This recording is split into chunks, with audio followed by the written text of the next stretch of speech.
Sabe aquela pergunta, como é que a gente realmente sente o mundo à nossa volta? Não como se pensa sobre ele, mas, sabe, como se vive nele? Bom, é exatamente esse o convite que o filósofo francês Maurice Merleau-Ponty nos faz.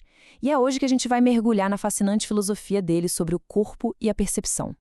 E o ponto de partida é essa obra aqui, de 1945, A Fenomenologia da Percepção. Pensa bem, esse livro não foi só mais um texto de filosofia, não.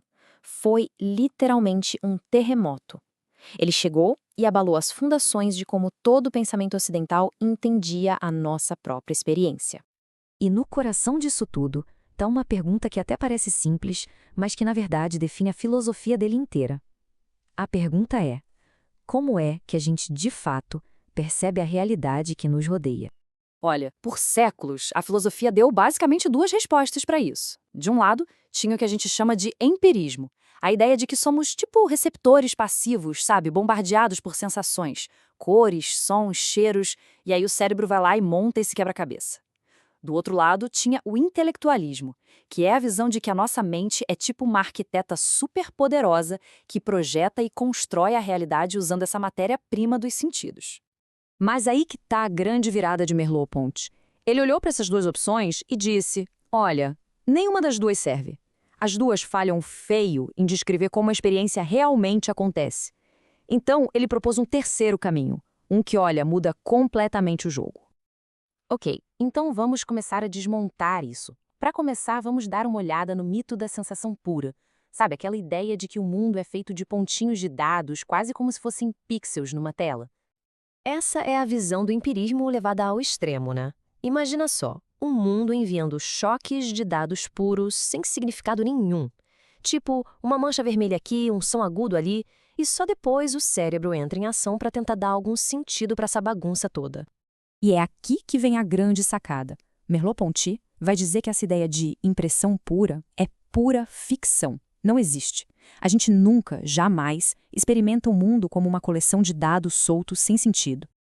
É só parar para pensar um pouco. Desde o primeiro instante, a nossa percepção já está organizando o mundo. Quando a gente vê uma mancha branca num fundo qualquer, a gente não vê só pontos brancos. A gente vê uma figura que se destaca de um fundo. As bordas, elas pertencem à figura. E a gente já entende que o fundo continua ali por trás. Ou seja, a percepção já nasce com estrutura, com o significado.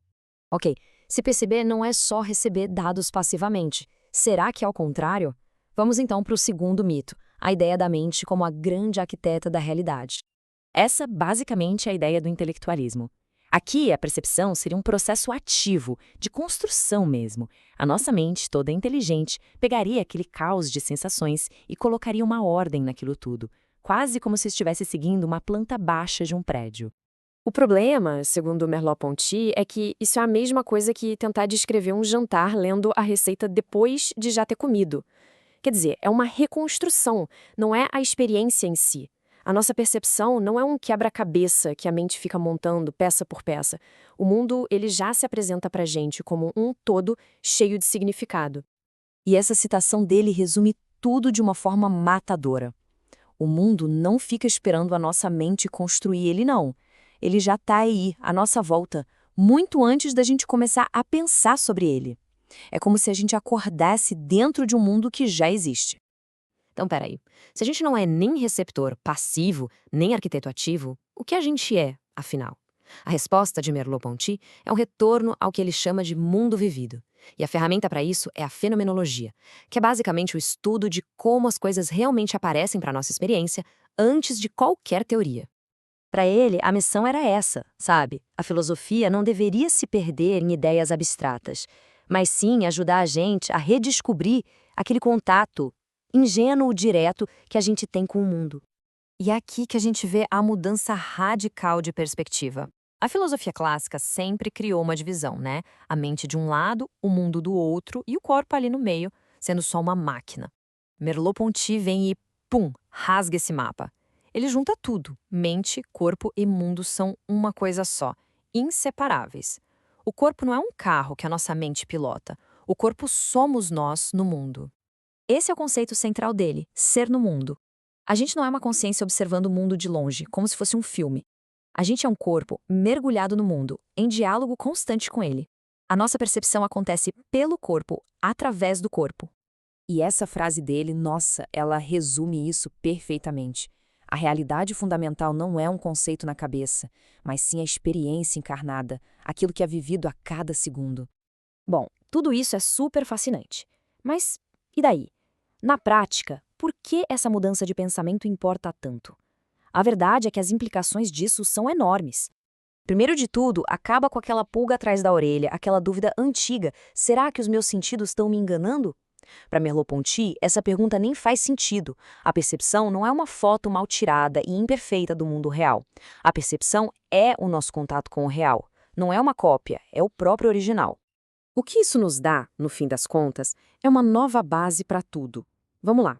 Em primeiro lugar, a nossa experiência vivida através do corpo, essa é a realidade fundamental.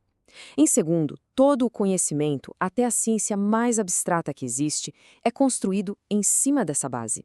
E terceiro, o mundo deixa de ser um problemão para nossa mente resolver e passa a ser o que ele sempre foi, o nosso lar, o nosso ambiente. E isso tudo leva a gente a uma conclusão que é poderosa, quase poética. Merleau-Ponty diz que estamos condenados ao sentido. A palavra condenados é forte, né? Mas a ideia é muito profunda.